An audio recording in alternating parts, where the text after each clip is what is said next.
Praise the Lord. ஆண்டவரும் அருமை இரட்சகருமாகிய இயேசு கிறிஸ்துவின் இனிய நாமத்தினாலே உங்களை யாவரையும் நாங்கள் வாழ்த்தி ஆசீர்வதிக்கிறோம். கர்த்தர் தாமே உங்களை ஆசீர்வதிப்பாராக. இன்றைய தேவ வார்த்தை யோனா 3ஆம் அதிகாரம் 1வது வசனம் 2வது வசனம் சொல்லுகிறத பாருங்க. 2ஆம் தரம் இப்போ 2வது தடவை யோனாவிட்ட பாருங்க, கர்த்தருடைய வார்த்தை யோனாவுக்கு உண்டாகி அவர் 2வது தரமும் யோனாவை கூப்பிடுகிறார். 2ஆம் தரம் கர்த்தருடைய வார்த்தை யோனாவுக்கு உண்டாகி அவர், நீ எழுந்து மகா நகரமாகிய நினிவேவுக்கு போய் நான் உனக்கு கற்பிக்கும் வார்த்தையை அதற்கு விரோதமாய் பிரசங்கி என்றார். ஏற்கனவே அவர் சொன்னார். அந்த வார்த்தைக்கு கீழ்ப்படியாமல் தான் இவ்வளவு காரியங்கள் நடந்து மீனின் வயிற்றிலிருந்து அவர் கக்கி திரும்பி வருகிறார். வந்த பிறகு 2வது தரம் ஆண்டவர் பேசுகிறார். என்ன பேசுகிறார்னா, நீ எழுந்து மகாநகரமாகிய நினிவேவுக்கு போய் அங்கே போய் மறுபடியும் என்ன சொல்லுகிறார், நான் உனக்கு கற்பிக்கும் வார்த்தையை அதற்கு விரோதமாய் பிரசங்கி என்றார். அல்லேலூயா. இப்ப பேசுகிறார் 2ஆம் தரத்துல. அல்லேலூயா. நம்முடைய தேவன் பேசுகிற தேவனுங்க. ஒரு கல்லோ மண்ணோ இல்லை, அவர் ஜீவனுள்ள தேவன்.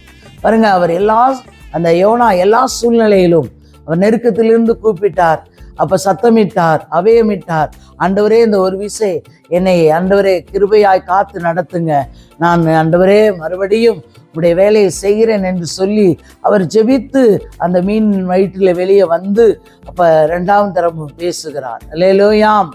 யோனாவுக்கு உண்டாகி அவர், நீ எழுந்து மகாநகரமாகிய நினிவேவுக்கு போய் நான் உனக்கு கற்பிக்கும் வார்த்தையை அதற்கு விரோதமாய் பிரசங்கி என்றார். பாருங்க, அவர் என்ன சொல்லுகிறாரோ அதன்படி நம்ம செய்யணுங்க. அல்லேலூயா. பிரசங்கி சொல்லுகிறாரா, நம்முடைய வேலை பிரசங்கித்தரணும்.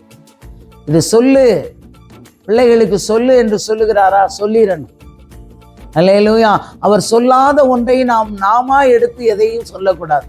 நீங்களா எடுத்து எதையும் பேசாதீங்க. கர்த்தர் பேசினார்னா அதுல விடுதலை உண்டு.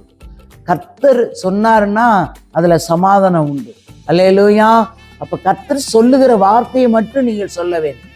அல்லேலூயா. அதைத்தான் யோனாவுக்கு சொன்னார். நீ போய் என்ன பண்ணு, நான் சொல்லுகிற வார்த்தை, கற்பிக்கிற வார்த்தையை அதற்கு விரோதமாய் பிரசங்கி என்றார். அதைத்தான் யோனாவினிடத்திலே ஆண்டவராய் இயேசு கிறிஸ்து சொல்லுகிறார். அதை மட்டும்தான் நம்ம செய்யணும். உங்களிடத்துல என்ன சொல்லுகிறாரோ அதை மட்டும் செய்யுங்க. செய்யும் பொழுது அதுல வெற்றி உண்டு, அதுல ஒரு சமாதானம் உண்டு. அல்லேலூயா. ஆண்டவருடைய வார்த்தைக்கு கீழ்ப்படியணும். வார்த்தை முக்கியங்க. கர்த்தருடைய வார்த்தை முக்கியம். அல்லேலூயா. வேதத்திலே ஆதி ஆகமத்திலிருந்து வெளிப்படுத்தின சுவிசேஷம் வரை அங்கே அந்த வார்த்தைகள் ஆமென் ஆமென்றும் ஆமேன் என்றும் இருக்கிறது. அல்லேலூயா. அப்படியே நாம் விசுவாசிக்க வேண்டும்.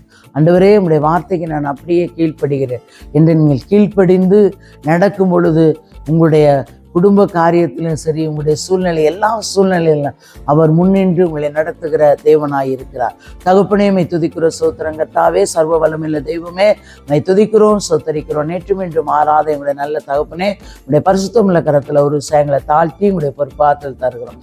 தேவன் பொறுப்பெடுங்க, ஆசீர்வதிங்க. இயேசுவின் நாமத்தில் வேண்டிக் கொள்கிறோம் எங்கள் ஜீவனுள்ள நல்ல பிதாவே. ஆமேன், ஆமேன்.